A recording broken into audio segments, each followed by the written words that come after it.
Esto debería llevar unas 2 horas para que comprendan, pero lo he resumido en esto, porque es una preocupación de la Facultad de Medicina.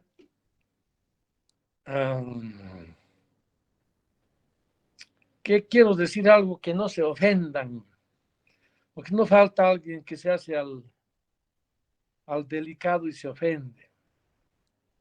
Hay problemas con el aprendizaje, y subrayo el aprendizaje. En nuestra facultad se ha hecho un trabajo, un estudio con otras universidades, incluidas algunas privadas, etcétera, y se ha encontrado este resultado.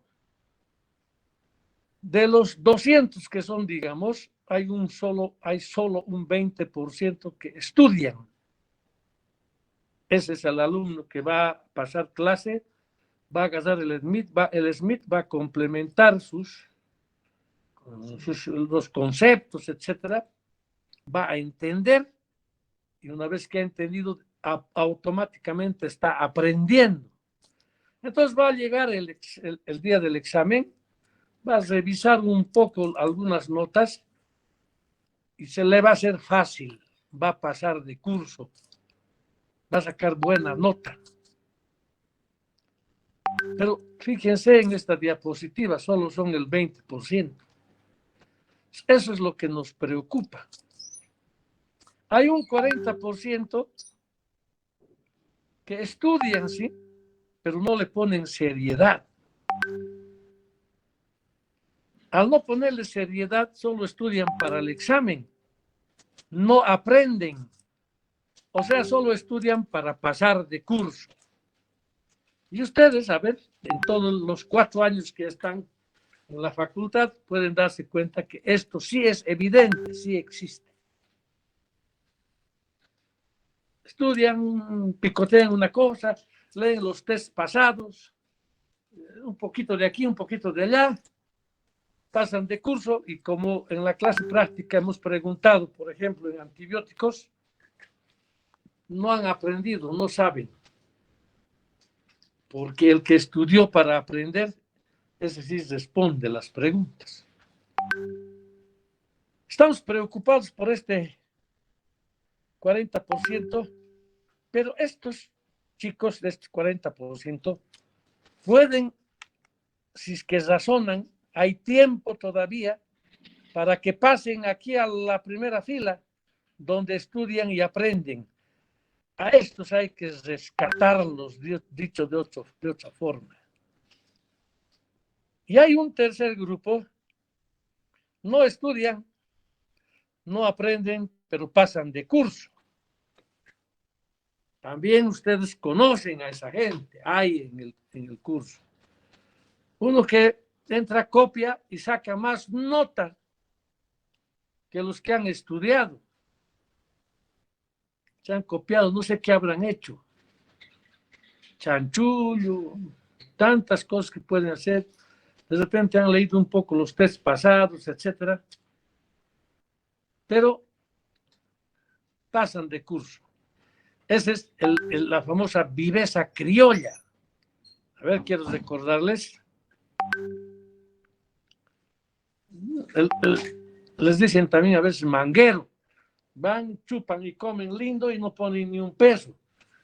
Cuando hay que hacer cola, nunca hacen cola. Se colan, no se meten en la fila.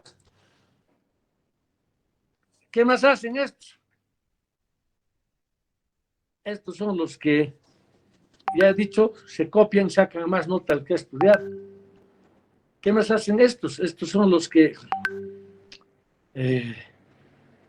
hacen chanchullo, aparecen en puestos macanudos.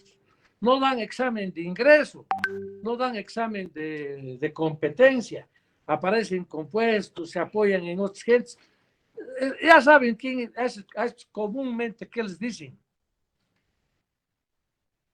En la jerga, con todo el respeto que ustedes se merecen, les dicen pendejos, ¿no?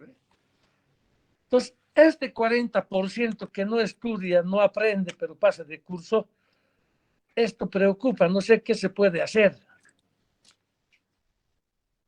De todas formas, esto quiero que lo sepan y que estudien, y el que estudia tiene que aprender y automáticamente pasa de curso. Y a estos que estudian y que no aprenden, que le pongan un poco más de ganas para que pasen y este 20% llegue a ser un 60% por lo menos, y de aquí con que 10% recapacite, todavía estamos a tiempo, recapacite y pueda, lo que queremos es en la facultad, gente que aprenda. Entonces, en este proceso también entramos los docentes. Y una parte, para que ustedes entiendan, es lo que estoy diciendo, este tema de la evaluación, enseñanza-aprendizaje. Probablemente ustedes también nos pueden evaluar de alguna manera quién enseña, quién no enseña, quién hace las clases más claras, más precisas, etcétera. Pero ya les digo, este tema podríamos quedar horas y horas hablando. De todas maneras, les paso el dato para que, y ojalá se saquen una foto para que reflexionen al respecto. Muy bien, vamos a pasar al tema que nos trae hoy. Indudablemente, la anatomía del aparato geniturinario es extenso, es interesante, es apasionante. Cuando sientas esa pasión por la anatomía del humano, realmente te da ganas de ser médico y realmente vas a ser buen médico. Si dices, no, ¿para qué voy a estudiar el riñón? Si el nefrólogo me puede resolver el problema, etcétera, etcétera, no va a ir muy bien. De repente en esta clase me voy a dedicar más a hacer reflexiones que a hablar mismo. Porque esto ustedes véanlo en el Smith, en la anatomía de Testi, Zubier, etcétera, pueden encontrar. Yo solamente voy a tocar tópicos un poco, hacerlo interesante para que ojalá les motive a aprender la anatomía. Vamos a la otra. Bien, un poco recordarles que el riñón está en el retroperitoneo. Y esta es una proyección topográfica. Es una proyección topográfica de dónde está el riñón. Si la flechita funciona. Si la flechita funciona, aquí está la columna vertebral, las apófisis espinosas, etcétera. Esta es la ubicación del riñón. Pero generalmente la ubicación topográfica se debe hacer respecto de la columna dorsal. Y más o menos dónde está, a qué nivel estaría esto, mi querido Luisito. Aquí tengo como técnico a mi residente de cuarto año, y que está cansado, pero vamos a discutir más o menos dónde está el riñón. Del lado derecho está más o menos L1 hasta L3. Sí, pero no vamos a, es verdad lo que él dice, que el del lado derecho está más bajo que el del lado izquierdo, pero eso es, si quieres, la mitad de un cuerpo vertebral. Pero esta proyección es interesante saber, especialmente en qué situaciones, en situaciones de trauma. La última costilla, o si quieren la flotante, está pasando por el polo superior. Y a veces es interesante saber, porque cuando hay lesión, fractura de costillas, a veces la costilla rota lesiona el riñón. Y también hay que hacer interpretaciones lindas, por eso estudiar no hay que estudiar de memoria. Que cuando hay lesión en riñones o en la vértebra, quiere decir que el trauma ha sido importante, si quieren potente, que se ha dañado la vértebra y las costillas, pudo haber destrozado el riñón más fácilmente. ¿Se entiende? Entonces, ese tipo de situaciones debemos ver.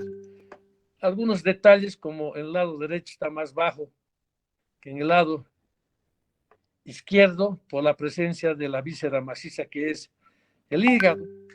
Cuanto más bajo, alrededor de medio cuerpo vertebral, si quieren medio a un cuerpo vertebral está más bajo. Entonces, esta es una buena idea. También cuando uno estudia para temas aquí ya prácticos, si hay lesión de riñón, hay que pensar también si es en el lado derecho va a haber lesión de hígado, especialmente en casos de trauma. Y en el lado izquierdo, vaso. Entonces, fíjense lo importante que es saber esto. Y aquí está lo que podemos ver, lo interesante de poder ver en un paciente como el del lado izquierdo, aquí está el hígado, el riñón está más bajo. Y fíjense cuánto más bajo, medio cuerpo vertebral. Aquí hay una proyección topográfica para acordarnos de algunos detalles. Les decía que parte del riñón está dentro, por encima de la última costilla. Este es el músculo psoas. ¿Para qué nos sirve el músculo psoas? Es cuando uno ve en placas de rayos X los psoas a ambos lados, quiere decir que el psoas está en el retroperitoneo y que si se ve la sombra del psoas, el psoas está, o el retroperitoneo está limpio. Entonces está en estrecha relación con el riñón de ambos lados. Y fíjense aquí por donde más o menos se proyecta la pelvis del riñón, que va el uréter hacia adelante, hacia la vejiga. Tal vez me he olvidado deciros, repito, los riñones están en el retroperitoneo. ¿Qué es el retroperitoneo? Ahorita voy a mostrarles mejor por qué la división del retroperitoneo. Esto está más alto, la proyección, etcétera, etcétera, de la pelvis, el uréter. Y esto quiero que recuerden. Esto es el abdomen genital mayor y el abdomen genital menor, que cruzan de aquí, se van adelante y llegan a inervar la zona de los genitales. Entonces, alguna vez han escuchado que cuando hay un cálculo y hay un dolor de tipo, a ver, es un dolor que los pacientes dicen no se compara con nada, se tiran, se desesperan, transpiran y piensan que se van a morir y llegan a una clínica, a un hospital. Cuando tú les preguntas, ¿y el dolor dónde va? El dolor va generalmente, te dicen, hacia zona genital. Y este es el dolor clásico de espasmo, generalmente producido por la presencia o de cálculos que obstruyen la vía urinaria y se manifiesta con ese dolor. De ambos lados, por supuesto.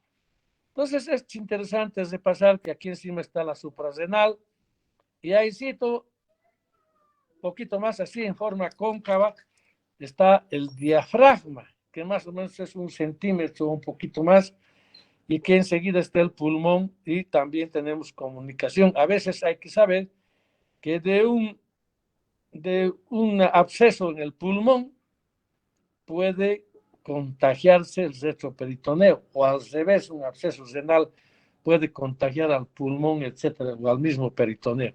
Entonces, no es que separan grandes. Es un poco para saber los segmentos del riñón, que lo pueden encontrar en el libro nuevamente. Ahora voy a hacer solamente de pasaditas para ver un poco los segmentos y qué arteria, qué vena, etcétera pasan. Vamos. Pero esto es más importante. Dice Karina Reynolds. Esto es más importante. Les hablaba que están en el retroperitoneo. Fíjense, el peritoneo visceral viene por aquí, se dobla y se va por aquí el peritoneo visceral. Parte del peritoneo visceral viene aquí y se cierra. Como en un espacio separa este peritoneo, separa el riñón, y este riñón, para que no se golpee masa con masa, está cubierta con una grasa que se llama la gerota o grasa perirenal. La naturaleza tan sabia no tiene que golpearse con el colon se separa de esta manera y también separa o amortigua o acolchona, si quieren, el riñón con el hígado, incluyendo aquí la suprarrenal. Entonces, aquí lo mismo, fíjense, está una especie de un acolchonado que hay para evitar que se golpee con el mismo músculo psoas, con los grandes vasos, el páncreas. Yo todavía tengo los recuerdos y he leído de que el páncreas está dentro del peritoneo. Alguien dice que la cola es extraperitoneal. Yo no voy a discutir. Si ustedes tienen un libro donde está aclarado actualmente dónde está el páncreas, una belleza. Para mí sigue siendo intraperitoneal. De todas maneras, esto es lo que quiero que vean. Lo interesante de la anatomía, como la fascia de Gerota o fascia, esta grasa perirenal, separa también el intraperitoneal del extraperitoneal, y esto de aquí atrás se llama retroperitoneal. Este retroperitoneo va hasta la zona pélvica, y cuando algún problema, un absceso, por ejemplo, se acumula aquí, a veces que puede ser perirenal, un absceso perirenal, se puede convertir en un absceso del retroperitoneo cuando toma la colección todo la grasa que está hasta la fosa ilíaca. Algún rato un apéndice retrocecal puede abrir el absceso, el apendicitis puede abrirse hacia el retroperitoneo y confundir con una infección del retroperitoneo. O también algunos temas ginecológicos mismos, o donde un legrado mal hecho, una infección a partir puede drenarse hacia el retroperitoneo. Aquí está el pulmón y fíjense, aquí está el músculo del diafragma. Son 2 centímetros si quieren ustedes. A veces se acumula aquí, ¡puf!, y se drena para este lado o al revés. Entonces, todas estas cosas son interesantes saber a la hora de interpretar en la parte clínica con temas. No viene pues solito un problema de riñón. Los temas renales pueden estar asociados a temas del peritoneo. Por ejemplo, un colon puede fistulizarse hacia el retroperitoneo, o a partir de una cirugía podemos dañar el colon, podemos dañar el hígado, podemos dañar el pulmón. Por eso también decía que cuando hay trauma y hay costillas rotas, fíjense, puede dañarse el pulmón, el diafragma, el hígado, el riñón, víscera hueca, etcétera, etcétera. El duodeno, vamos a ver, hay una donde se ve mejor la situación esta. Vamos, la otra. Una pregunta, ¿se escucha? ¿Se está escuchando? Sí, doctor. Sí, doctor. Belleza. Y entonces podemos encontrar esquemas interesantes en otros libros, donde es bueno siempre repasar. Probablemente no es que tengan que leer y leer miles de letras, pero por lo menos con un atlas siempre es bueno estar repasando cómo anda la cosa. En este lado, las relaciones con la vena cava, con la aorta y, en fin, con los otros órganos, con los músculos, más o menos cuánto debo entrar en personas normales, digo, en los gordos, por supuesto, es más problemático, para hacer, por ejemplo, una nefrostomía, que es una ostomía, es abocar, ¿no? En este caso sería la vía excretora del riñón hacia afuera en algunas situaciones. Entonces, uno que tiene que atravesar músculos para llegar aquí, romper el parénquima. Cuando ahora está muy de moda, digo en el buen sentido, actualmente sacar cálculos por vía endoscópica, que se llama endurología en urología, y se hace una percutánea, quiere decir se entra con un nefroscopio a partir de un trocar, etcétera, para sacar cálculos, destruirlos aquí. Entonces, este conocimiento de esto es perfecto, no solo porque seas urólogo, sino porque tienes que tener idea clara de lo que se tiene que hacer. Que es lo mismo, ya un corte donde se ve la suprarrenal y la grasa perirenal que les he dicho que está por algunas fibras, está separada de lo que viene a ser después la grasa del retroperitoneo. Vamos a otra. Y esto también es una cosa apasionante, esto es la relación que se tiene, que a veces puede ser una pelvis intrarrenal, fíjense, está dentro, y una pelvis extrarrenal que está afuera. A veces puede haber una sola vena que entra hasta aquí y ahí adentro se divide, o una arteria que entra hasta aquí adentro y ahí adentro se divide, o puede haber como esto, ramas aquí afuera. Entonces, todas estas cosas el urólogo debe tener muy en consideración para entrar a la cirugía y ver de no dañar estas estructuras vasculares. La relación con las suprarrenales, etcétera. ¿Cuánto mide un riñón? 12 por 6 por 3 de espesor. ¿Para qué saber? ¿Qué importancia tiene saber las medidas? Si me dice el ecografista que este riñón tiene 20 por 6 por 3, no está bien un riñón de 20. Probablemente sea un riñón compensador, una hipertrofia renal, etcétera. Y habría que revisar el otro lado. Puede ser que el otro lado esté atrófico y para reemplazar el del otro lado haya crecido. O nos puede decir el ecografista, a ver, medidas, el riñón tiene 6 por 3 por 3. Pues ese es un riñón, habría que investigar si es una atrofia renal, una hipoplasia renal, etcétera, etcétera. Temas que vamos a ir avanzando en el transcurso del año.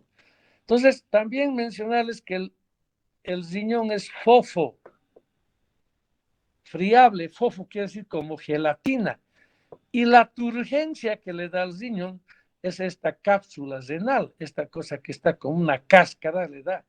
Los urólogos tenemos mucho cuidado en no decapsular el riñón, porque si decapsulamos esta parte o lo que hayamos decapsulado, se va a la falla, se va a la destrucción. Especialmente en temas de trasplantes, se refiere mucho cuidado con la cápsula del riñón para no dañar el riñón del donador, etcétera, etcétera. Entonces, tiene su importancia, ustedes van a verlo en el Smith, algunos detalles más de lo que estoy diciendo. Y esto realmente decía hace rato, cuando uno ve esto apasiona, da ganas de ser médico. Qué preparado más bonito, esto es en cadáver. Y no miente, ahí está el riñón, la pelvis renal. Aquí está la unión ureteropiélica o pielo de pelvis, pielo ureteral. Después vamos a hablar de las estrecheces fisiológicas. La arteria, algunas veces la arteria, miren cómo va por encima de la vena, la ha montado a la vena renal y pueden haber directamente que pase hasta la aorta, etcétera, etcétera. Aquí está pasando a la aorta. La vena renal, la otra vena renal, y esto no se olviden cuando hablemos de varicocele. La vena espermática derecha en el hombre, miren, directamente desemboca en la vena cava. Si se tienen un poco de idea, esta es una desembocadura en Y, una Y invertida sería, ¿verdad? Una Y invertida. En el lado izquierdo, recuerden para varicocele, la vena espermática desemboca directamente en la vena renal izquierda. Así desemboca directo hacia una T. Esta sería la causa, una de las teorías más ciertas, por qué hay varicocele. Y alguien me dice, si todos tenemos la misma anatomía, ¿por qué unos hacen varicocele y otros no? Es lo mismo, yo respondo, ¿por qué unos hacen apendicitis y otros no? Entonces, esto es una belleza, la grasa perirenal, etcétera, etcétera, así como mostré más adelante. No puede seguir disecando el riñón y encuentra pelvis renal, cálices mayores, cálices menores, vamos rápido a la otra, y en fin, estos ya son algo para que ustedes vean un poco de las relaciones. Este es el duodeno, la segunda porción del duodeno, la tercera porción, y aquí más abajo está el colon. Pues aquí uno puede con un solo dibujo ver cómo está relacionado con el colon en el lado derecho, izquierdo en el lado izquierdo, y esto debe uno tener siempre, sea cirujano, o lo que fuese, debe tener una idea más o menos precisa de qué estamos hablando. Lo mismo aquí, relaciones respecto de la vértebra con los vasos grandes y en fin, vamos la otra. Por supuesto que el riñón, los riñones tienen una irrigación arterial, un retorno venoso. He hecho una arteriografía para ver, miren qué interesante, más o menos lo mismo, cómo se dividen, en este caso, fíjense, hay una cuarta división, si fuera 1, 2, 3, 4, las que mostré eran solo 3 y estas van a dividirse y el riñón es un órgano muy irrigado, necesita de mucho oxígeno. ¿Por qué razón es muy irrigado? ¿Qué funciones tiene el riñón? Tiene varios ítems. El sistema ácido-base por el riñón, la presión arterial por el riñón. Los desechos de todo el metabolismo del organismo tienen que filtrarse aquí en el riñón. Para la producción de hormonas, la eritropoyetina para la producción de glóbulos rojos. Y en fin, uno puede buscar, entonces, esto justifica que el riñón tenga gran irrigación, porque todos los trabajos que tiene que hacer, he dicho mecanismo ácido-base, también creo que dije, y en fin, podemos buscar todos los ítems que podemos encontrar ahí. Entonces, esa es la importancia de la irrigación. Vamos. Y aquí, como las arterias van, y esto ya un poco, digamos, es para saber la especialidad, cuando hay un trauma aquí o voy a amputar un riñón, qué arteria debo tener cuidado, y en fin, cuando hay un trauma de alguna naturaleza, en temas de trasplante, esto debemos dominar todos los urólogos. Y después ver un poco ya la parte misma de la esencia, donde ya podemos hablar de que la unidad fundamental del riñón, ¿qué es? El glomérulo. Y entonces hay que repasar lo que es el glomérulo, etcétera, la función, qué es lo que sucede y en fin. Entonces, aquí lo mismo el tema de el retorno venoso y en fin, esto debemos conocer. Otra vez yo les digo que revisen la anatomía. Si tienen un atlas sería mejor para que ustedes puedan comprender muchos de estos detalles de los que les estoy mostrando. A veces hay alguna pregunta que hacemos frecuentemente y decimos, ¿la vena renal derecha es más larga que la izquierda? ¿O es al revés? ¿O cómo es? Entonces, todos estos detalles les dejo un poco para que miren la cosa. Como todo órgano tiene un drenaje linfático. ¿Y para qué? ¿Cuál es la importancia de saber del drenaje linfático? Especialmente en temas de cáncer. Temas de cáncer, para saber las metástasis, dónde se van a dirigir. Las metástasis son por vía local que se agarran de los ganglios y también por vía venosa que se pueden, generalmente ¿dónde es la primera estación? Local. Y la segunda estación, pulmón, ¿no? Y después ya puede diseminarse a veces un trombo tumoral, etcétera, etcétera. De ahí la importancia de conocer el sistema linfático de los riñones. Y eso que les decía, ya un poco la parte de la filtración misma, los glomérulos y todos esos detalles que hay que recordar. No será finito como tenemos que saber, pero hay que recordar y hay que estar un poco siempre con temas importantes, cosas grandes, de repente las pequeñas no, para tener una idea exacta cómo es que, por ejemplo, cómo funciona el sistema renina-angiotensina. Más siéntense si quieren. Puta, atrás pienso que me va a dar el cuchillazo por la espalda. No se pare, levanta esa cosita y parate. Si quieres, te puedes entrar también a esta cosa. Bueno, mil perdones. Entonces, estos detalles son los que tenemos que ver. Ahora, vamos a ver, por ejemplo, a qué se llama papilas. Podemos ver, revisar cuál es el cáliz menor, cuál es el infundíbulo, los cálices mayores, la pelvis renal. ¿Por qué esto? Porque hay proyección especialmente en la urografía excretora, que es un estudio radiológico que se utiliza una solución de contraste que va a marcar la anatomía y la función de los riñones, donde tú tienes la posibilidad de reconocer el cáliz menor, el infundíbulo, los cálices mayores, etcétera. No tienes que estar esperando, de repente te puede tomar el pelo el radiólogo, o solo hay un técnico y tú tienes que leer. Básicamente tienes que saber qué es el cáliz menor, el infundíbulo, los cálices mayores, etcétera. O sea, un ejemplo, tal vez en la tuberculosis, ¿qué sucede? Hay amputación de fornix, hay lesiones en el infundíbulo, puede haber lesiones en los cálices menores, en fin, todos estos detalles uno tiene que saber. Aquí está para mostrarles los cálices menores, que son los fornix. Estos, dice en algún libro, que son como copitas de champán. Antes los anatomistas siempre hacían comparaciones de la vivencia propia. Y estos fornix se amputan en la tuberculosis. Cuando se ve fornix así en bola, no tienen estas puntitas, se habla de tuberculosis. Por darles un ejemplo, estos son los infundíbulos, estas cosas delgadas, de estas cosas que pasan a los cálices menores, etcétera, etcétera. Vamos otra. Como todo, tiene una inervación que es del plexo renal, etcétera. Los linfáticos lumpares mostraremos mejor.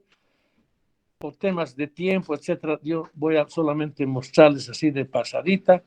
Y en fin, todo el sistema, de repente hablarles un poco de que hay un sistema linfático, intercabo aórticos, paracabos, paraórticos, que estos de aquí tienen que ver con todos la parte urológica de abajo, vejiga, testículo, etcétera, y aquí ya tienen lo mismo, que van a ir a desembocar donde, a la gran vena linfática, que donde está, y al conducto torácico. Y de ahí es que hay que ver, se sigue esta cadena para ver si hay metástasis o no. Otra, ¿qué son los ureteres? Del riñón sale la pelvis renal, salen dos conductos a ambos lados, que llevan la función de la orina, que es el desecho. Por favor, apaga tu micrófono. Tyler, apaga tu micrófono. Entonces, estos ureteres llevan el orín a la vejiga, que es un reservorio de orín. Entonces, estos ureteres, la importancia es que miden más o menos 22 a 30 centímetros. Si un tipo tiene 2 metros de estatura, medirá más. Si un tipo es chaparro y mide 1 metro, medirá menos. Aquí tenemos un residente que es así, de 1 metro. Tiene una capa interna del epitelio transicional, se llama al epitelio transicional, también se lo llama urotelio, una lámina propia, etcétera. Mostramos mejor. Y aquí está un poco la capa interna, etcétera, la músculo liso, que viene desde el riñón hasta la vejiga, y la vejiga también tiene el mismo epitelio. Aquí el epitelio nace en los cálices menores hasta la vejiga. Entonces tiene arterias, de acuerdo al lugar, se divide más o menos en uréter superior, medio, inferior. El uréter superior está irrigada por ramas de la arteria renal, otras por ahí. El medio por ramas de la ilíaca. y las de abajo también, pues ramas de la pudenda interna y en fin, vamos. Pues aquí de repente, fíjense, un estrechamiento fisiológico, otro estrechamiento fisiológico cuando pasa por no. ¿Qué son los grandes vasos? La ilíaca primitiva y la vena ilíaca primitiva. Y otras cuando ingresa ¿a dónde? Ingresa a la vejiga. Es un túnel que ingresa a la vejiga. ¿Para qué saber del uréter y todas estas cosas? Tumores son raros. Se pueden contagiar de unos tumores del riñón que bajan por el uréter. Generalmente es para ver temas de cálculos del riñón que al bajar en este estrechamiento se trancan y producen el dolor, hidronefrosis y todas las cosas que vamos a avanzar. Otro cálculo que se tranca es aquí, porque son los estrechamientos fisiológicos, y otros al entrar a la vejiga.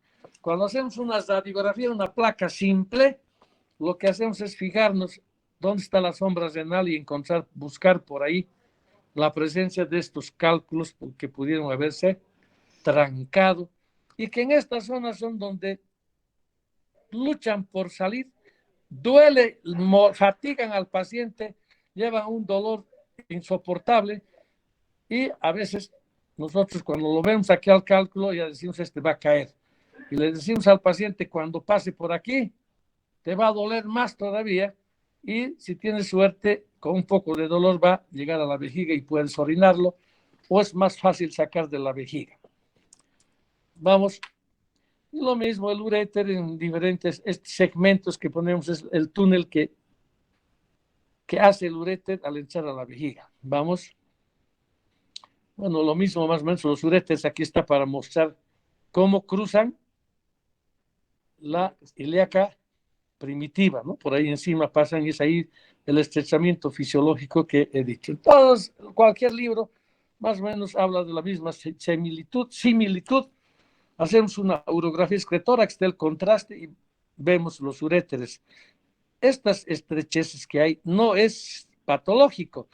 No se olviden que el uréter tiene ¿qué? Peristaltismo. Entonces, al contraerse y relajarse, puede marcar esta cosa. No es que hay estrecheces. Pero fíjense, los uréteres son una belleza, tercio superior, tercio medio y tercio inferior del uréter, para un poco comprobar que lo que decimos es una maravilla. Vamos.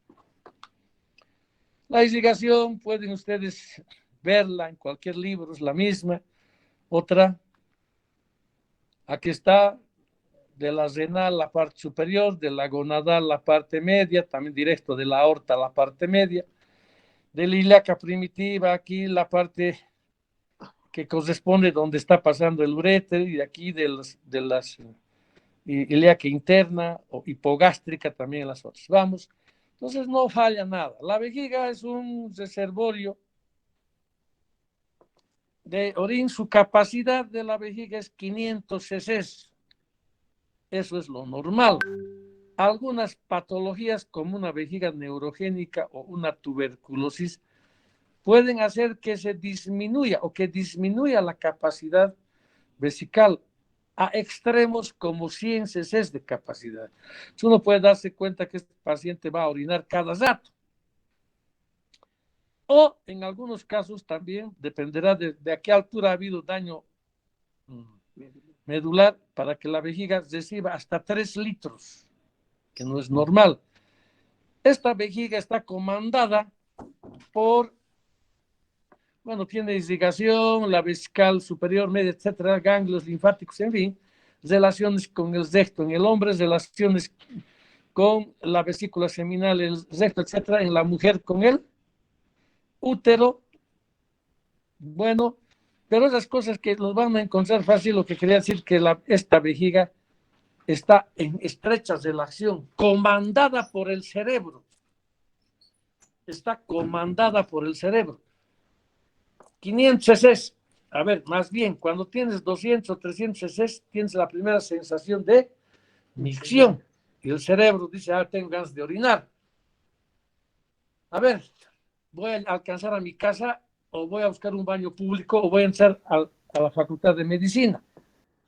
digo, no, me voy a aguantar porque si entro a la facultad de medicina, de repente está sucio, de repente encuentro mi nombre en los grafitis, etcétera, mejor me aguanto. Esa cualidad que tiene, esa posibilidad de que el cerebro y la vejiga se entiendan muy bien, diferencia de los animales al hombre. El hombre puede tanto el recto programar para ir a defecar, etcétera, etcétera, igual para orinar. Entonces, eso es lo que diferencia, digo, de los animales, porque los animales donde sea se orinan y donde sea defecan, el hombre no, precisamente porque la conexión interesante que tiene con el cerebro. Cuando se daña esa conexión, para que los revisen, se llama vejiga neurogénica. La inervación de la vejiga es por los pudendos. A veces revisen los pudendos, salen del plexo sacro de la médula espinal, son nervios sensitivos y motores que comandan la acción de la vejiga. Por eso cuando hay lesión raquimedular, los que están en silla de ruedas, etcétera, no tienen este comando ni en el recto ni en la vejiga y entonces se daña. No solo es las lesiones raquimedulares, puede haber accidente cerebrovascular, cirugía de cerebro, cirugía de columna, traumas, etcétera, Parkinson, enfermedades degenerativas como el Parkinson, ¿cuál es el otro? Alzheimer, y en fin, que pueden llevar a la vejiga neurogénica. Entonces, ahí está la vejiga, de repente vamos, su relación con las vesículas seminales, la próstata, y en fin, vamos otras. Pero lo más interesante es por atrás cómo entra él, los uréteres, la próstata, en fin. De repente es algo interesante. Desemboca en los meatos ureterales y aquí con este orificio que se llama también esfínter interno de la vejiga, hacen un triángulo. Y este triángulo, ¿qué se llama? Trígono. Entonces, a veces van a escuchar cuando hablamos de vejiga, el trígono vesical. Un tumor cerca del trígono, retrotrigonal, lateral al trígono, intertrigonal, o sea, metido en el trígono, sirve bueno identificar.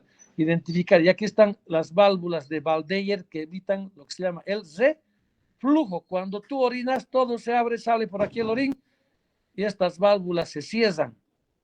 Pero cuando hay daño de estas válvulas, sale el orín por aquí y el orín regresa hacia el riñón y eso es lo que se llama reflujo que en algún momento vamos a llevar en alguna patología. Bueno, esto es más o menos para mostrarles lo mismo, por dónde vienen los uréteres, etcétera. Vamos, otra. Aquí está el trígono, los meatos ureterales. Ese hace el trígono a veces de esta forma, cuando está contraída la vejiga, y en fin, vamos. Este es un poco para mostrar la irrigación de la vejiga que vamos a ver en otro. Aquí está. Este es para mostrarles cómo está a partir de los pudendos en el plexo sacro S1, S2, va hasta el cerebro. Pueden ustedes ver al tálamo, donde aquí se genera la información y de aquí la información manda el cerebro hacia la vejiga y se puede orinar, etcétera, etcétera. Otra vez les digo, 500 esa es la capacidad. A veces las mujeres pueden tener un poco más de capacidad, porque se aguantan.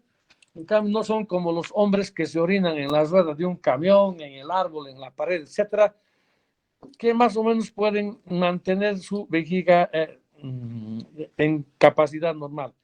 Ojo con esto, a veces es interesante que el aguantarse y el hacer que la vejiga se distienda más puede ser una causa de infección urinaria. Cuando uno ve infección urinaria, siempre dice de que no debe aguantarse de orinar, tomar mucho líquido, no aguantarse de orinar, etcétera, etcétera, que ya veremos. Pero esto es para ver la conexión, cómo está el cerebro, la médula espinal, el hipotálamo, etcétera. Vamos a otra.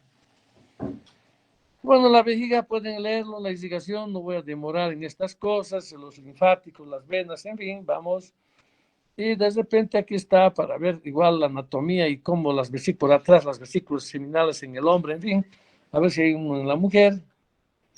Bueno, aquí está en relación por debajo de la vejiga está la próstata. Aquí la uretra, ¿qué es la uretra? Empieza en la vejiga, es la parte terminal, si quieren, de la evacuación del orín, pero una parte importante que se llama verum montanum es que llega por aquí hacia las vesículas seminales, y las vesículas seminales desembocan en el verum montanum, por donde va a salir el líquido seminal. Aquí atrás está el esfínter interno, quisiera que los revisen en el libro, que es el esfínter interno, y el esfínter externo. El esfínter externo es para que no ande yo perdiendo orín, y el esfínter externo, para no perder orín. El esfínter interno es para que cuando hay eyaculación se cierra este esfínter y todo el semen se va hacia adelante. En cirugía de próstata, por ejemplo, dañamos siempre el esfínter interno. Entonces, una consecuencia que les decimos a los pacientes es que la eyaculación va a ser retrógrada, o sea, se va a eyacular el mismo hacia la vejiga, y luego, cuando tenga ganas de orinar, lo va a eliminar con ¿qué se llama? Este mecanismo interesante que es orinar. Entonces, aquí está el verum montanum, lo mismo, el esfínter externo, el esfínter interno, el trígono, etc. Vamos a otro. Más o menos para mostrar lo mismo, pero hay varias divisiones de la uretra.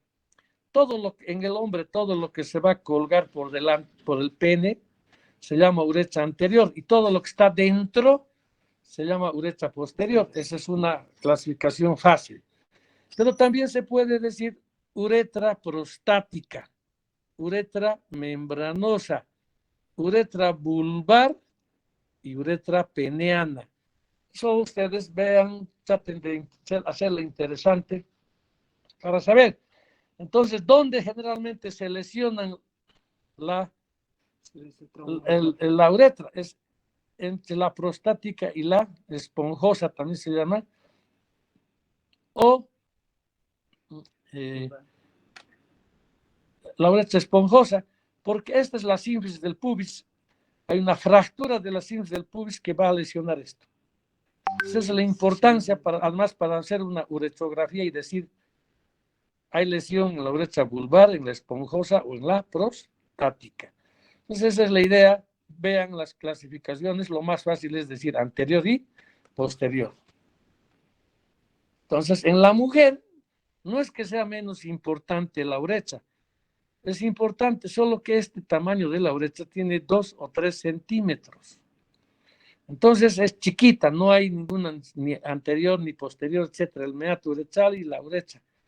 ¿Por qué es así chiquita? Les han debido enseñar, la mujer tiene más tendencia a hacer ¿qué? Infección urinaria, porque los microbios 2 centímetros pasan rápidamente, porque la infección es siempre ascendente, por la anterior, a 15 centímetros, quiere decir que en 15 centímetros hay mayor, si ustedes quieren, el sistema inmunológico está instalado en mayor cantidad aquí, que evita que haya infección urinaria. La siguiente, comparada con la mujer, que apenas es 2 o 3 centímetros, ¿verdad? Además, Dios hizo tan brillante, tan perfecta a la mujer, pero se equivocó en una cosa. Se equivocó Dios en que le puso cerquita de la vagina y del recto, del ano.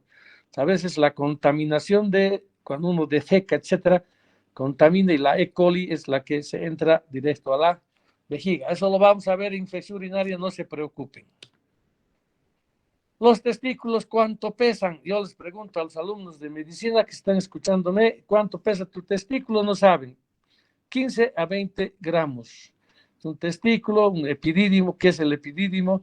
Todos los vasos rectos se dice vasos rectos, los conductos rectos, si quieren, que salen o sirve para que salgan los espermatozoides, todos se juntan en este reservorio que es el epidídimo, y de aquí, por el conducto deferente, ¿dónde van a ir?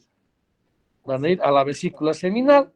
Hay algunas cosas como apéndices testiculares, quistes de epidídimo, como están viendo aquí, que cuando llevemos la patología necesaria vamos a explicar. Entonces, aquí está, tiene muchas capas el testículo, es interesante aprender, especialmente los residentes, dónde se forman las células, los espermatozoides. en las células de Leydig. ¿Y dónde se forma la testosterona? Las de Sertoli. No es al revés, es en las células de Sertoli, más bien los espermatozoides, y las de Leydig es la que forman la testosterona. Ya saben que la testosterona da los caracteres secundarios al hombre y además sirve ¿para qué? Tiene como 20 ítems la testosterona, para el deseo sexual, tiene que ver con el tema de diabetes, el control del azúcar, tiene que ver con temas de minerales en los huesos, en fin, ya vamos a ir hablando también de este tema. Vamos, otra. Y aquí están los que les he dicho, los vasos rectos, reservorio del uréter, y por el conducto deferente va. Este conducto deferente, algunos quieren hacerse ligar para que no tengan hijos, y es lo que se llama vasectomía. Entonces aquí, bueno, vamos.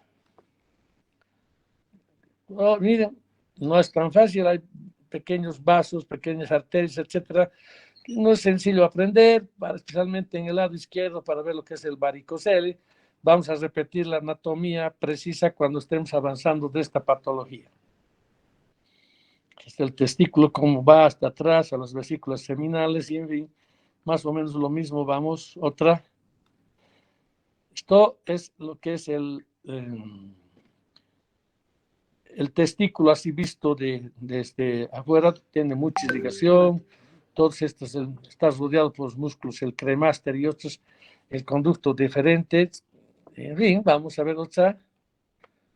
Bueno, el conducto deferente es aquel que lleva los espermatozoides desde el epidídimo a la vesícula seminal, tiene aquí está una arteria, las arterias espermáticas que les dije en el lado derecho desemboca directo en la vena espermática en la cava, y en el lado izquierdo directamente en la renal. Y así más o menos todas estas cosas.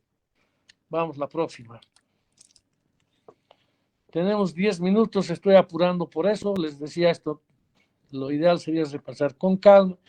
Las vesículas seminales son reservorios. Aquí el espermatozoide vive hasta que tú decides, mejor dicho, tú decides evacuar el líquido seminal. Y eso, ¿cómo se mantienen aquí los espermatozoides? Con un azúcar que se llama fructosa, sin minerales como la vitamina E, etcétera, y un moco, si quieren ustedes, que es una proteína de bajo peso molecular, que ya vamos a hablar con temas de cáncer de próstata, que a esa molécula, a este moco, que es una proteína, es una calicreina, etcétera, se llama PSA, que sirve como un marcador tumoral. Entonces ahí está la vesícula seminal, etcétera, ubicada por detrás de la próstata, y que ya vamos a ver otro momento más de esto. Las vesículas seminales igual aquí tienen claramente su irrigación y su inervación, etcétera. Vamos. El escroto hace de radiador, es un tejido que cubre al testículo. Los testículos tienen una función de tener células ¿qué se llaman? Células totipotenciales, ese es el nombre, totipotencial. De un espermatozoide y de un óvulo va a salir un ser humano. O sea, medio hombre lleva el testículo y medio hombre o mujer lleva el óvulo, el ovario. Entonces, esto tiene que estar protegido porque son células germinales, y este escroto hace esa labor de protección, hace de radiador. Cuando hace calor, cae y mantiene a un 2 o 3 grados menor de la temperatura del cuerpo. Porque si estuviera la temperatura del cuerpo, los espermatozoides se mueren, no sirven, la carga genética se daña. Y cuando hace frío, ¿qué sucede? Gracias al músculo cremaster se contrae y se pega al organismo para que el frío no dañe los espermatozoides, etcétera, etcétera. Esto también es interesante que lo repasen. Vamos otra. Y aquí está otra vez la irrigación, los linfáticos, etcétera. Vamos. Y un poco el tema de la próstata, que es una glándula de secreción interna y externa. Solo les voy a decir esto, cuando llevemos próstata vamos a ir a los detalles precisos para este líquido prostático es el que se acumula en la vesícula seminal y mantiene a los espermatozoides hasta que decidas que vayan a salir. Vamos a otra, y aquí podemos ver la anatomía que lo vamos a describir por temas de tiempo cuando demos la clase de próstata. Vamos. Y también tiene su irrigación, que debemos saberlo nosotros los urólogos que operamos próstata cada día. Vamos de nuevo. Y el pene, más o menos, para que ustedes vean que estoy hablando, esta raya, ¿por qué salió? El pene, más o menos, tiene alrededor de 15 centímetros, eso es lo normal. Algunos siempre creen que tienen 20, tener 20 no es normal. Eso les explico porque cuando hay erección, la sangre para el pene está determinada. Son 2 émbolos, en cada uno va alrededor de 20 cc.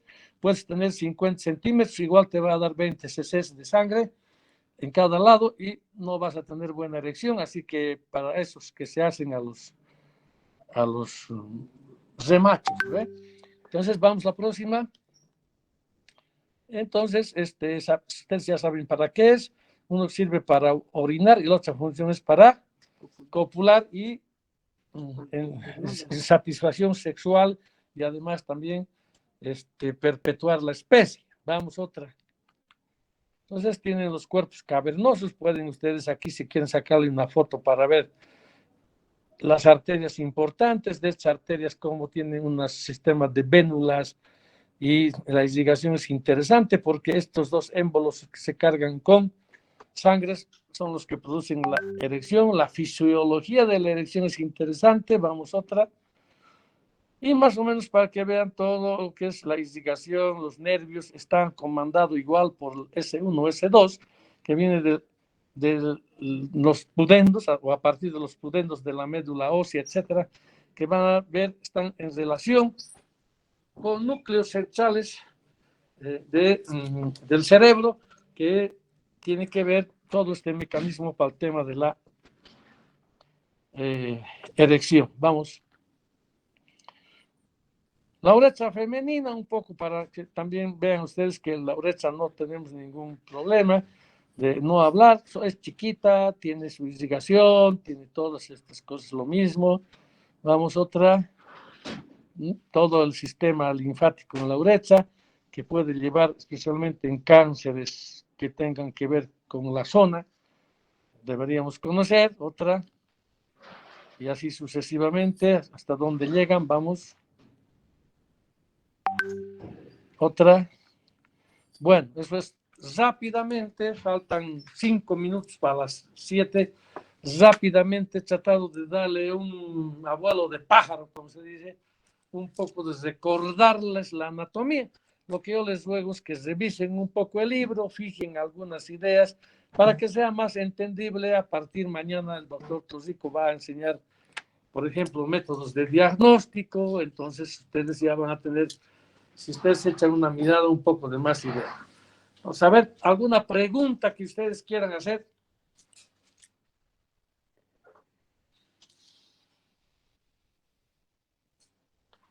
¿Alguna pregunta que quieran hacer? No sé cuántos se han salido. ¿Qué sucedió? Creo que no, doctor, quedó claro. Muy bien, estamos un poco la idea era empezar. Una vez que hemos empezado ya vamos a ir sobre rieles, vamos a ir mejorando todas esas cosas. La cosa de empezar, hemos tenido algunos problemas técnicos, pero ya está, empezamos. Cualquier pregunta que tengan, díganmela, no tengan miedo. El alumno es el único que tiene derecho a preguntar. 1000 veces no importa hasta que el profesor le haga entender. Si no me preguntan a mí, échenle una mano al libro y ahí van a encontrar todas las respuestas. Lo que yo quiero saber es, ¿tienen otra clase después de esto? Medicina interna, doctor. ¿A qué hora? A las 7, pero no mandaron link hasta ahora. Ya, de todas maneras, lo ideal sería para que entren al link y todas esas cosas, que yo termine 6 menos 10. Voy a tomar en cuenta en las otras clases para tratar de hablar menos un poco menos para que ustedes dan algunas pautas y que ustedes los revisen del libro.